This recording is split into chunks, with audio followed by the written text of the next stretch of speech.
Hi, it's Karen Dubs with FlexibleWarrior.com, and we're going to continue the series of seated stretches that you can do while you're watching your favorite sports and TV shows. We're going to hit quads today, so I'd like for you to come into this modified version of Hero's Pose if you can. If this is uncomfortable for your knees in any way, or your quads are really tight and it's just kind of really not comfortable for you to sit in this position, what you can try is propping yourself up a little bit on a pillow under your heels. I like to use a foam roller. You can use blocks too.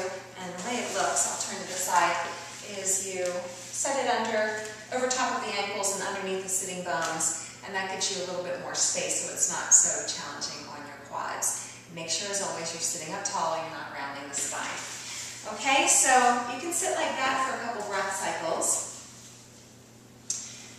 And just think about aligning the spine a little bit. As you know, it's always good to do your stretches when you're warmed up, right? So just make sure you're warmed up first. Okay, so we're going to start in a downward dog position, and then we're going to hit a couple quad stretches. So just go ahead and come out of that. You can come into downward dog by curling the toes and lengthening up and out with the tailbone, pressing down with the palms and sinking your heels down towards the floor so you get a good calf stretch here too.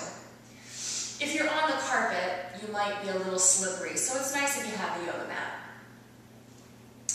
All right, so let's go ahead and release the knees down and step forward with your right foot. So just make sure that your knee is right out over your ankle, and if your back knee is sensitive at all, I mean, if you're on carpet it should be okay, but you can take a towel or an extra yoga mat or whatever and slide it underneath your knees so you have a little bit of extra padding. Okay, so from there you're going to take your hands to your thigh and press yourself up. So you want to feel a little bit of mountain pose so that the chest is lifted. You're stretching this hip flexor here into the quadricep of the back leg. So lifting up your chest, if you want to, you can let go with the arms. And you're getting a little bit of a back bend too, so lots of things happening here.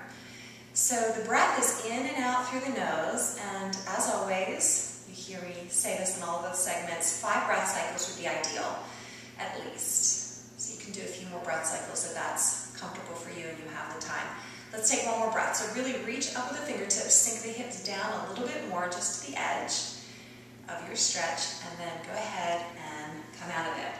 So from there we're going to step into plank pose and do a second stretch on that same leg. So you're going to step on back to plank. You can work some core strength here, so keep the abs pulling in and up, and then bending the elbows, lower down slowly to the floor. So you can fold your right arm out in front of you and then reach around and grab the outside of your foot, or the top of your foot or your ankle.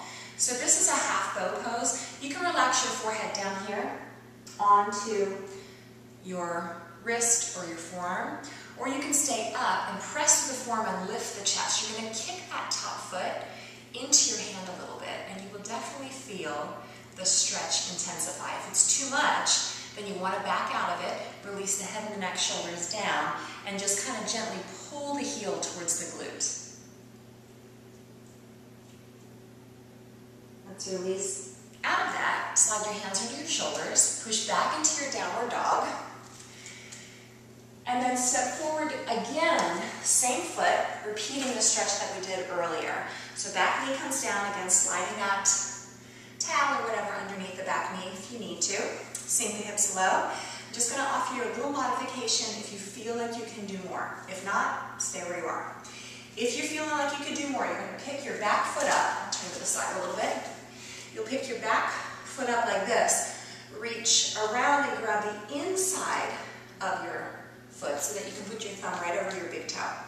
So this is going to definitely intensify the stretch. Again, if it's feeling like it's too much, then back out of it and come back to where you were. One more breath, okay? Lift the chest, sink the hips, and then you can go ahead and step out of it and come into downward dog. We're going to get the whole thing on the other side, okay? So shifting to downward dog, sink the heels, lift the tailbone, stretch out the calves and the hamstrings, and then step through with your opposite foot. Make sure you get that knee right out over the ankle as you release the back knee. Pat underneath it if you need to. Lift the chest, a little mountain pose here, letting go if you want to. Reaching up through the fingertips, sinking down through the hips, open up the chest. So we're kneeling, right, instead of sitting, but you can still see the TV. So these are just a few quick stretches that you can try in addition to the hip openers that we did in the previous segment and the hamstring stretch. So they can all go together. Release slowly out of it. Curl your back toes under. Step back to a nice strong plank. Palms flat, chest forward. Thighs nice and firm as you bend the elbows and lower down slowly. It's a good upper body strengthener. Reach around, grabbing in the outside, of the foot. Make sure the knee and the hip and the heel are all aligned. Okay, so in other words, don't be here. Align everything. You can relax down here again, or you can come up and kick the top of the foot a little bit into the hand, which will intensify the stretch. Make sure you're activating this front arm as well. Okay, so in other words, don't just slipping down into it. Activate everything so your whole body's working together. One more breath. Releasing out of it, hands slide under the shoulders, come through a downward dog. Step through again, same side. Kneel to ankle, back foot can come up this time. So you're picking the back foot up, grabbing the inside of the foot, again, if it's within your reach. If it's not, then you back out of it. So it definitely intensifies the hip flexor, which attaches into the quadricep. All right, let's take one more breath. On your exhale, sink a little deeper if you can. And then we're going to step out of that, so hands can come down. Step your knees together. And again, sit back down. So the heels are sitting right, or the hips are sitting right onto the heels. Again, if that's not comfortable, then you take the foam roller, the block, a pillow, whatever, and stick it between the glutes and the feet so you feel a little bit more comfortable and gives you a little more space in the knees and the quads. Excellent. So those are a few quad stretches that you can do in a kneeling position. Thank you so much. Remember, if you want longer segments, you can go to my website at flexiblewarrior.com. And there's DVDs that have 20-minute, 30-minute, 45-minute, and full hour-and-a-half yoga segments for athletes that you can do at home. Make sure if you go there that you use the coupon code FRIENDS when you check out. You get $10 off plus free shipping.